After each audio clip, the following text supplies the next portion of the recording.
Namaskar students. Hope you are hale and hearty, taking care of your health and your studies. My name is Jyotsna and I am from Education Department, Chandigarh. I'll be with you throughout this session today. Before we begin, I would just like to remind you how rich our culture is. India is known globally for a diverse and a very rich cultural heritage. Even after so much of diversity, we have still managed to keep the democratic principles in our society, for which we are appreciated globally. Talking about this diversity on the grounds of gender, religion, and caste, we shall proceed further with today's session. Today, we shall be taking up chapter number 4 from your book Democratic Politics. The name of the chapter is Gender, Religion and Caste. So, let's get going.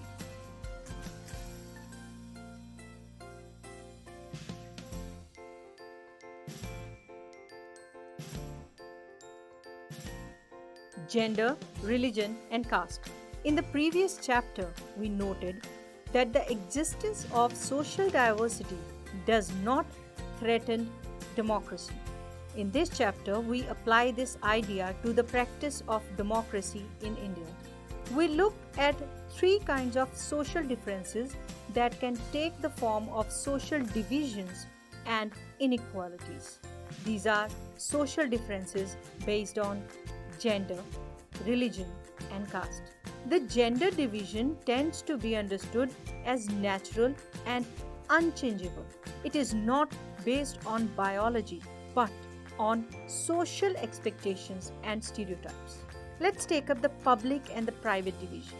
Before going into gender stratification in particular, let's take up briefly about the stratification in general and then go on to introduce the former.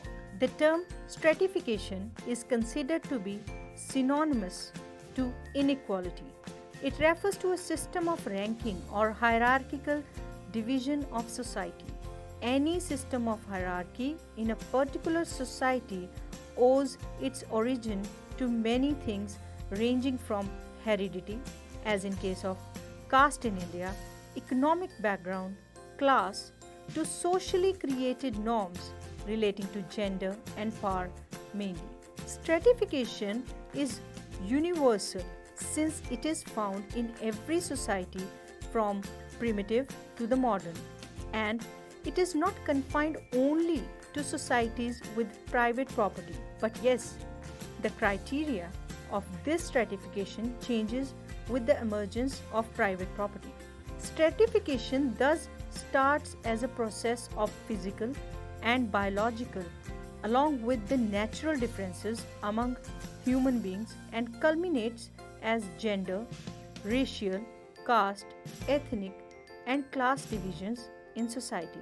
The type of stratification that we will take today revolves around gender. The term gender is purely a social construction that members of society attach to females and males. The term sex refers to the biological differences between man and women, but gender is always created and imposed upon by social actors through different means. These means are means of socialization and internalization of social norms. Biologically, the differences between men and women are very little as compared to the traits and characters that are culturally defined and determined. A person is only born biologically different species but is created as a boy or a girl by the society. Family, peer groups, schools, mass media, etc. are the agencies which contribute towards gender socialization and stereotypes. It is reinforced through praise for compliance and mockery for non-compliance. Gender stratification refers to the unequal distribution of wealth, power, prestige, unequal access to justice, opportunity, and nutrition between men and women, in which men are the ones who dominate. The dual process of domination and subordination is an important feature of any system of stratification, including gender stratification. Gender also involves hierarchy. Males are considered to be chief bread earners. They are seen as public, aggressive, masculine, dominating, and powerful. The girls are taught to be private, good homemakers, submissive, delicate, and feminine. It is from these attached social connotations that become the initial point of gender stratification and inequality. The stratification, as mostly imagined, is not confined to the culturally backward societies. Even the so called highly developed societies do display some form of gender hierarchy or stratification. Some of the features, like names and dress, are very explicit signs of gender differentiation in the society. Gender stratification varies from culture to culture. The gender stratification is also termed as sexist or sexism. In a patriarchal society, men dominate over women in terms of economy, power, and decision making in a family. The result of this division of labor is that though women constitute half of the humanity, their role in public life, especially politics, is minimal in most societies. Earlier, only men were allowed to participate in public affairs, vote, and contest for public offices.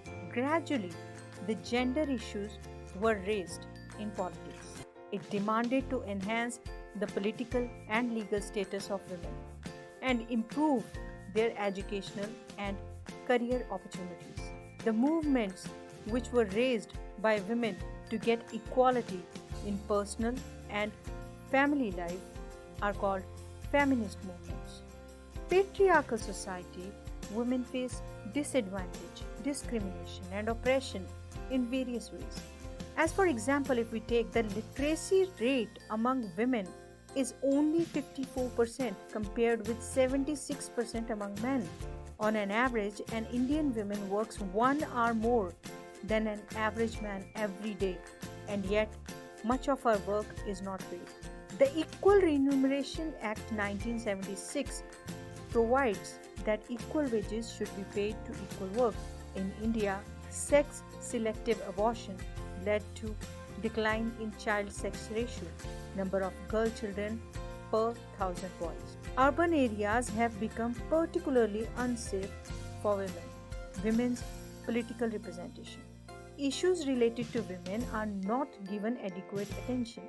This has led many feminist and women movements to the conclusion that unless women control power, their problems will not get adequate attention. In India, the percentage of elected women members in Lok Sabha touched nearly 12% of its total strength for the first time in 2014. Their share in the state assemblies is less than 5%. One way to solve women problem is to have a fair proportion of women in the elected bodies. In panchayats and municipalities, 1/3 of seats in local government bodies are reserved for women. Now there are more than 10 lakh elected women representatives in rural and urban local bodies. Gender division is an example that some form of social divisions need to be expressed in politics. This also shows that disadvantaged groups do benefit when social divisions become a political issue. Now let's take up a very quick recap of what we have done till now. So on your screens you can find a question. Along with that you have 4 options. You have to pick the correct option. Let's do it. The system where father is the head of the family is called hierarchy, matriarchy, patriarchy, or monarchy. Yes, the system where father is the head of family is called patriarchy. Very good. In India, the representation of women in legislation has been moderate, high, low, or very low. In India, the representation of women in legislature has been very low. When we speak of gender divisions, we usually refer to biological differences between men and women, unequal roles assigned by society to men and women, unequal child sex ratio, or Absence of voting rights for women in democracies. Yes, the answer is very clear that when we speak of gender divisions, we usually refer to unequal roles assigned by the society to men and women. Okay, let's proceed further. Take up religion. So, religion in India is characterized by a diversity of religious beliefs and practices. The preamble of Indian Constitution states that India is a secular state. The Indian subcontinent is the birthplace of four of the world's major religions, namely Hinduism, Buddhism, Jainism, and Sikhism. According to the 2011 census, 79.8% of population of India practices Hinduism, 14.2 adheres to Islam, 2.3 adheres to Christianity, 1.7 adheres to Sikhism, and 0.7 adheres to Buddhism. Along with that, 0.4 adheres to Jainism. India has the largest population of people belonging to Parsis and Iranis in the world. Even though this religion initially grew in Persia, throughout India's history, religion has been an important part of country's culture. Religious diversity and religious tolerance are both established in country by the law and custom. The Constitution of India has declared the right to freedom of religion to be a fundamental right. In the pie chart given above, we can clearly see what the census of 2011 spoke. Hinduism has the maximum number to it. Islam following it next. Christianity, Sikhism, Buddhism, Jainism, all becoming an integral part of it. And then there are some others as well, which constitute around 0.9%. So the division based on religious differences are often expressed in the field of politics. In India, there are followers of different religions. People should be able to express in politics their needs, interests, and demands as a member of a religious community. But how this religion turns into communalism? Let's take it up.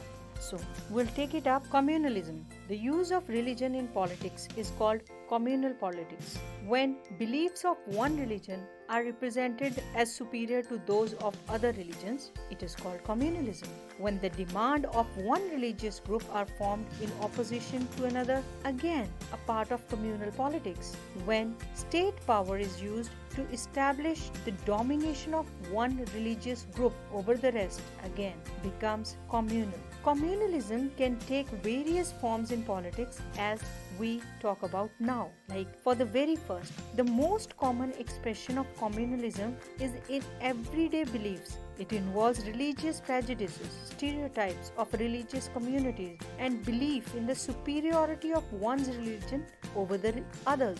A communal mind often leads to a quest for political dominance of one's own religious community. Political mobilization on religious lines involves the use of sacred symbols, religious leaders, emotional appeal, and plain fear in order to bring the followers of one religion together in the political arena. Sometimes communalism takes its most ugly form of communal violence, riots, massacre. For example, India and Pakistan suffered some of the worst communal riots at the time of partition. But India is a secular state. So what is a secular state? Some of the features of India as a secular state are: there is no official religion for India as a state. The Constitution provides all individuals and communities freedom to profess, practice, and propagate any religion or not to follow any. The Constitution prohibits discrimination on the ground of religion.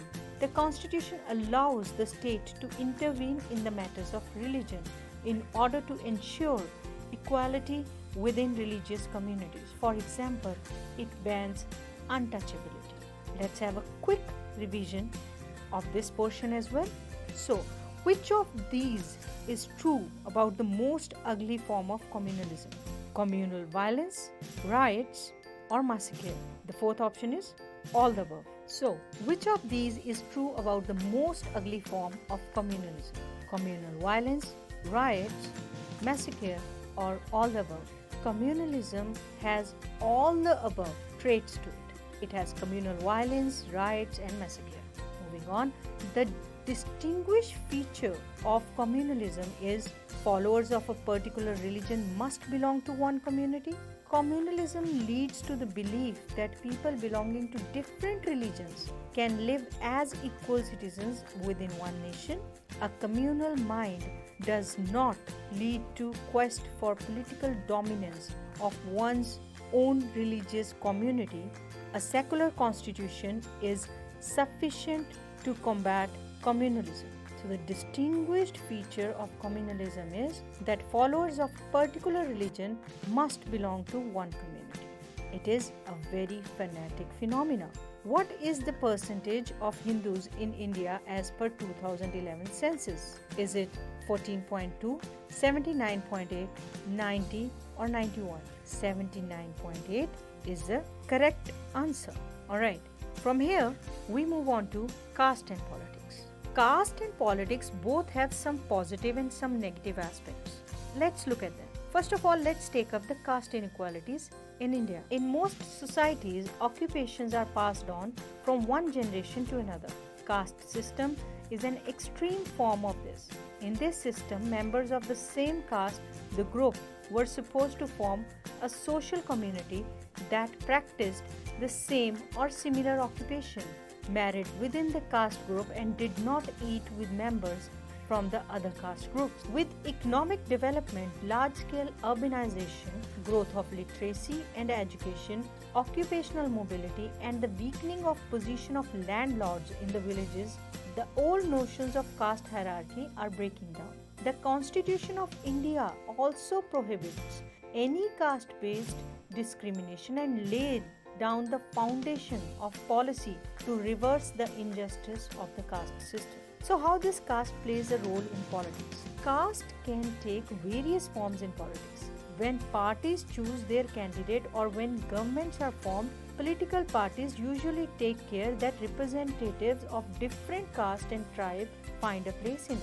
Political parties and candidates in elections make appeal to the caste sentiment to win the elections.